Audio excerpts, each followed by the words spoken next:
Salut petit historien. Aujourd'hui, après l'histoire de France, d'Angleterre, d'Italie et d'Égypte, j'ai demandé tout simplement à ChatGPT de me dire un pays aléatoirement pour savoir quel pays je vais raconter son histoire. Et aujourd'hui, ce sera l'Éthiopie. Et oui, l'Éthiopie est une histoire très fascinante, sachant que c'est un seul pays africain à ne pas avoir été colonisé par les Européens pendant la conquête de l'Afrique. Royaume avec plus de 3 millions d'histoires et une richesse culturelle. C'est parti, je vais vous raconter donc l'histoire de l'Éthiopie. Mais avant toute chose, n'hésitez pas à vous abonner à ma chaîne YouTube. Sachant que je fais moins de vidéos à cause de la rentrée, tout ça, vous connaissez, hein. Je continue ma vie scolaire, mais sachez que je continuerai toujours à faire des vidéos et on rush les 300 abonnés pendant les vacances d'été. N'hésitez pas à vous abonner, ça me ferait énormément plaisir. C'est parti! Chapitre 1, un royaume millénaire.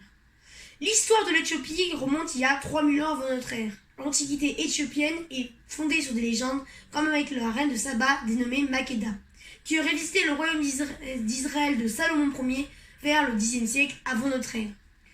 Et si vous connaissez la Bible, tout ça, vous savez très bien qu'elle passe dans un épisode de la Bible, avec Salomon. Et de cette union aurait naquit un fils, Ménélik Ier, qui serait devenu le tout premier roi éthiopien, et qui aurait fondé la dynastie salomonide de Salomon, si du coup vous écoutez un petit peu. Et donc du coup, cette dynastie restera jusque dans les années 70, à la fin de la monarchie éthiopienne. Cette dynastie aura duré quand même 3000 ans, mais il y a eu plusieurs sous-dynasties, mais ça on en parlera plus tard. Chut. Chapitre 2, le royaume d'Aksum. Les monarques se succédèrent sur le royaume légendaire d'Éthiopie. Puis, au 1er siècle après notre ère, arrive son successeur, le royaume d'Aksum. Il se serait formé à la suite de la fusion entre plusieurs royaumes légendaires, et paf, ça fait le royaume d'Aksum.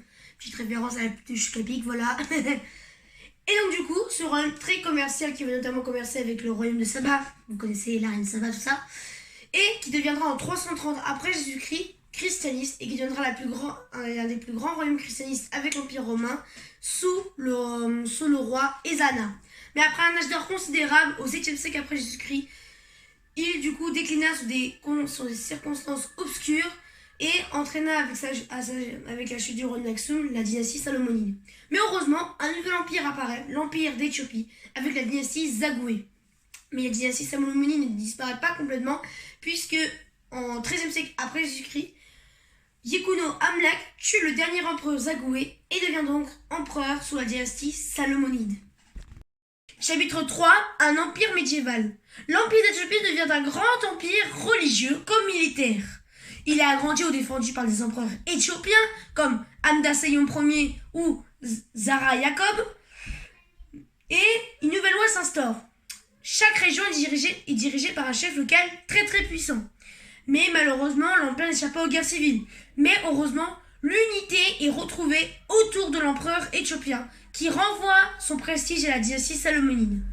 Petit à petit, l'empire se modernise au XIXe siècle, avec l'arrivée des Européens pour coloniser l'Afrique, puisqu'après avoir colonisé l'Asie et les Amériques, il va forcément coloniser l'Afrique, qui n'a été oubliée pendant des siècles et des siècles. Mais heureusement, tout change lorsque arrive un certain Ménélik II, qui va tout changer et permettra à l'Éthiopie de rester soudée et de permettre de résister à la colonisation des Européens. Chapitre 4, le survivant des Européens. Alors pendant la période des princes du 18e au 19e siècle, c'est une catastrophe. Les sous-dynasties s'enchaînent, la dynastie salomonide est fragilisée. Et en 1889, à la mort de Johannes IV, qui fait partie de la dynastie du Tigré, un chef local du Shoa, de la région du Shoa, Salkemiriam, les noms de l'époque, hein, vous savez, prend le pouvoir en se faisant passer pour le descendant de Ménélik Ier, le fondateur de la dynastie salomonide. Ça s'appelle plutôt bien puisqu'il se débarrasse du fils de Johannes IV, Ramengesha Johannes, voilà, et devient Ménélik II en 1889 et rétablit la dynastie salomonide.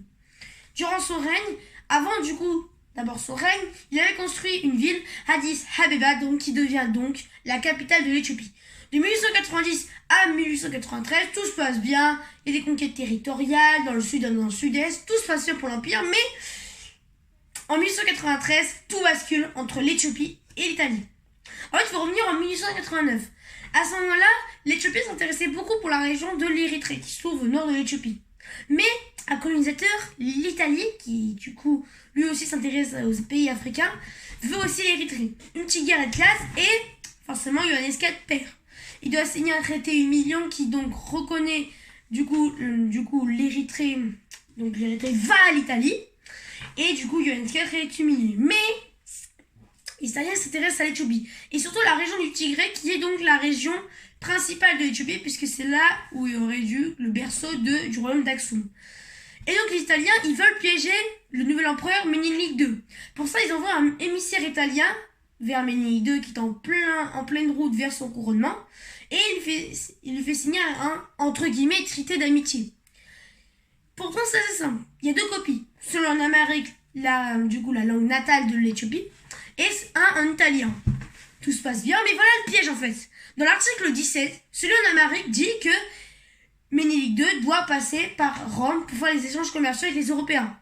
Là, c'est normal, évidemment. Mais dans l'article 17, celui italien, dit que l'Éthiopie est un protectorat italien. Et l'Italie dit ça à tous les pays européens. C'est pour ça que Ménélique se rend compte qu'il ne peut pas faire d'échanges avec les Européens. Il se demande pourquoi il se rencontre rapidement dans la supercherie en 1893. Déclare la guerre à l'Italie, envoie un télégramme aux Européens pour dire que non, je suis pas un pays protectorat, les gars, où on peut faire des échanges commerciaux. Venez. Il envoie son armée vers les Italiens à Adoua en 1896. Et là, choc, les Éthiopiens qui sont en supériorité numérique 40 à 50 000 face à 8 à 18 000 pour les Italiens, écrasent les Italiens, ce qui est un choc dans le monde puisqu'un pays africain, qui est censé être la victime des colonisateurs, bat un colonisateur. Donc forcément l'Italie est humiliée, doit signer un traité humiliant la même année, comme pour Johannes IV en 1889, c'est fois les rôles s'inversent. Et donc l'Italie reconnaît donc forcément l'Éthiopie et ne promet ne plus annexer à part l'Érythrée. C'est dommage qu'il aurait quand même pu essayer de reprendre l'Érythrée, il s'agit rien. Et donc du coup forcément, Ménélique II arrive à asseoir son pouvoir et à renforcer la dynastie salomonide. Chapitre 5, vers une Éthiopie moderne. Malheureusement, après 2 crises d'apoplexie, Ménélique II doit abdiquer en 1908 et choisit comme petit-fils Yassou V pour prendre sa succession. Mais il a une conjointe, Tatu Betoul, qui veut le pouvoir. Malheureusement, elle n'arrivera pas à avoir le pouvoir et à la mort de Ménélique II en 1913, Yassou V peut enfin prendre le pouvoir. Mais il n'est pas aimé de la noblesse éthiopienne parce qu'il se rapproche de l'Empire ottoman, ancêtre de la Turquie. Ça inquiète encore plus les puissances européennes, France, Angleterre et Italie, qui sont alors en pleine Première Guerre mondiale contre l'Allemagne, enfin l'Empire allemand, l'Empire d'Autriche-Hongrie et l'Empire ottoman. Finalement, sous la pression des conservateurs éthiopiens, l'évêque d'Éthiopie dissout le testament de Ménélique II en déposant Yassou V, c'est-à-dire en lui enlevant ses pouvoirs, et ça crée malheureusement une guerre civile en 1916, mais finalement, suite à un coup d'état, la fille de Ménélique II, Zwetitu, prend le pouvoir et devient impératrice. Voilà. Durant son règne, elle, du coup, améliore l'Éthiopie, enfin en tout cas, elle la modernise, notamment religieusement, pas vraiment politiquement, puisque politiquement, elle donnera le pouvoir politique à Tafari, son premier ministre, puisque elle, la politique, tout ça, non, elle préfère plus à la religion. Et malheureusement, les conservateurs éthiopiens n'aiment pas trop Tafari, et c'est un coup d'état en 1928 qui échoue, et à la mort de Zwetitu en 1930, elle choisit comme successeur Tafari, qui deviendra Haïlé Sélassié Ier, de la dynastie toujours salomonide. Durant son règne, la modernisation de l'Éthiopie atteint son apogée avec des banques, une première constitution dans l'histoire de l'Éthiopie, des écoles, etc., etc.